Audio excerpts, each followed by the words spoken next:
Story 1. You're gonna have to help me with that. I used to work for FedEx for a good number of years.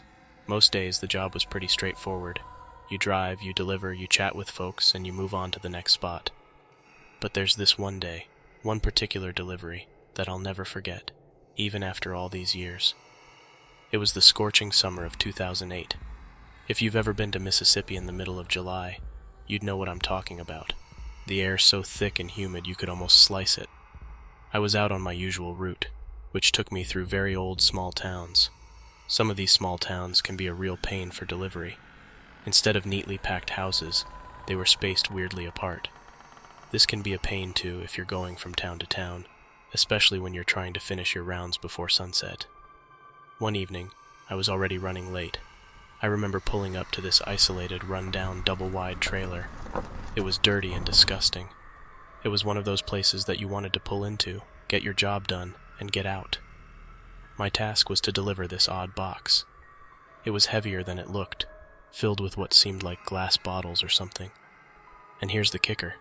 It required a signature. This wasn't a dump and run. Great, I remember muttering as I hoisted it up and walked to the door. I pinned the box up against my knee in the wall to free up a hand and knocked 3 times.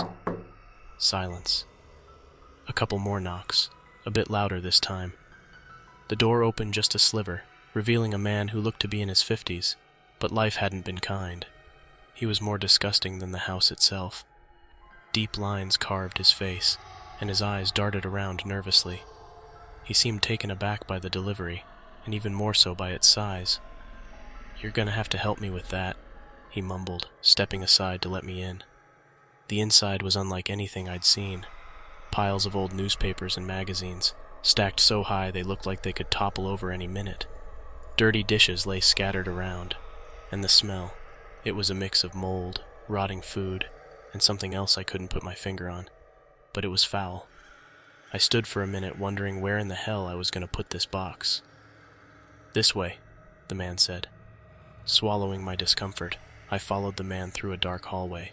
The walls had faded family photos, but they were so old and discolored, it was hard to make out the faces. We finally reached a dimly lit back room. The only source of light was a small, grimy window. The man gestured toward a dresser next to a large, worn-out storage cabinet. "Just place it there, beside the cabinet," he instructed. At this point, my alarm bells were going off.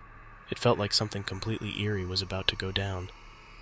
As I looked over at the nightstand, a small detail caught my attention, something that made my hair stand straight up. A pair of eyes were peeking out from the slightly opened cabinet door. I froze. My mind started racing. Who was in there? Why were they hiding? A million questions, but no time to ponder. I set the box on the floor and made up an excuse. Something about forgetting some necessary paperwork in my vehicle. The man's demeanor shifted. He became agitated, forceful, telling me to just put it on the nightstand. But I trusted my gut, and there was no way in hell that I was going to walk into that dark room. Without another word, I dropped the box and bolted. As I reached my vehicle, I could hear him shouting. His voice was reverberating through the trailer. I didn't look back. I drove for probably another 6 months after that encounter. Luckily, I never had to deliver anything else back that way. I loved driving and the freedom of the open road. But if I could be 100% honest, the job lost some of its appeal after those events. I'll never know who was tucked away in that cabinet and what their intentions were. Honestly, it could have just been a kid. But what if it wasn't? And if not, what would have happened if I had walked in there? My gut told me that something was way off. Either way, I'm certainly glad that I listened to it and got the hell out of there. It was one of the creepiest experiences I've ever had.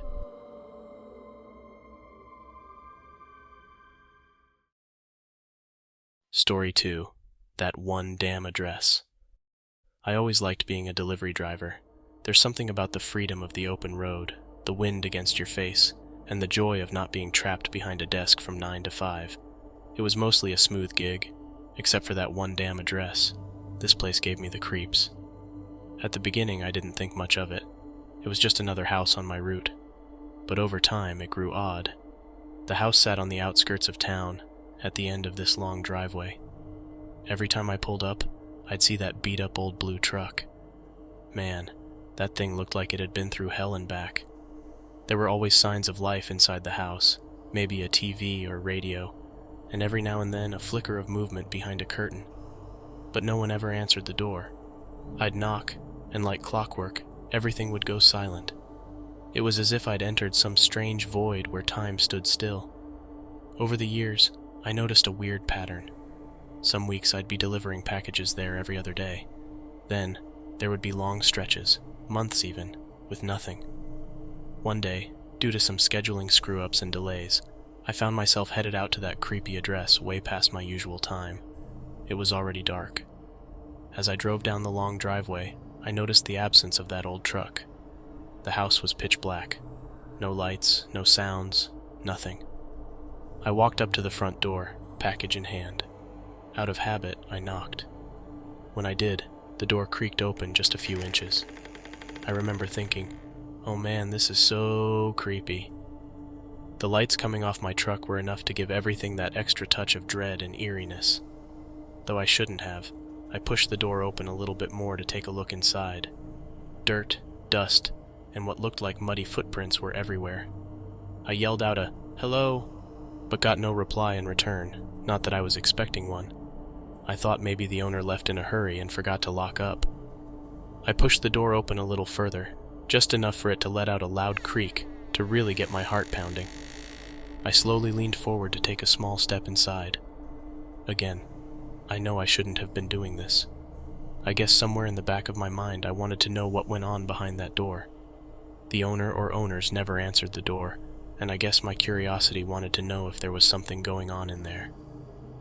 Just as I was about to step inside, I saw headlights approaching. I turned around and saw the old blue truck at the top of the driveway in the distance. Panic set in. I thought, crap, they're gonna find me snooping around their house. I dashed to my truck. I was in such a hurry that I don't recall shutting the front door. I got into my van and turned it around. I was now faced with a predicament. The only way to get out was to drive past this blue truck, and I didn't know if whoever was in it saw me looking into their house or not. As the lights got closer, I could start to make out the driver, kind of. His visor was down, which didn't make any sense because it was already dark outside. Also, it looked to be a man, and he had his hand up, obscuring the bottom portion of his face. All I could make out were the eyes. They were staring directly at me, and they were piercing. Those eyes never came off of me as I drove by. I'll never forget them. They looked wild, almost primitive. As I neared the end of the driveway, I looked in my side mirror. Any relief that I had for leaving this place quickly evaporated when I saw the truck's brake lights come on, quickly followed by the sight of the headlights whipping around. I gunned the engine and peeled out of there, but my huge van was no match for that blue truck. He was quickly on top of me, running me down like something out of a horror movie. Every time I looked in the side mirror, those headlights were there, getting closer and closer. My knuckles were turning white as I gripped the steering wheel. As I neared town, praying to whatever gods would listen that I'd make it, the blue truck suddenly veered off onto a side road. I didn't know where he went, but he wasn't behind me, and that's all that mattered. When I finally stopped, my heart was racing, and my hands were shaking. The next day, I told my boss I'd never go back to that address again. I didn't go into all the specifics of exactly what happened, but I more or less told him that I felt like it was unsafe for me. As for the man, he never filed a complaint or anything. I personally never heard from him or saw him again. I'm well aware that the situation could have probably been avoided. I was wrong for nosing my way into that guy's home. I should have just dropped the package off and left. But I didn't. And I certainly learned my lesson from it.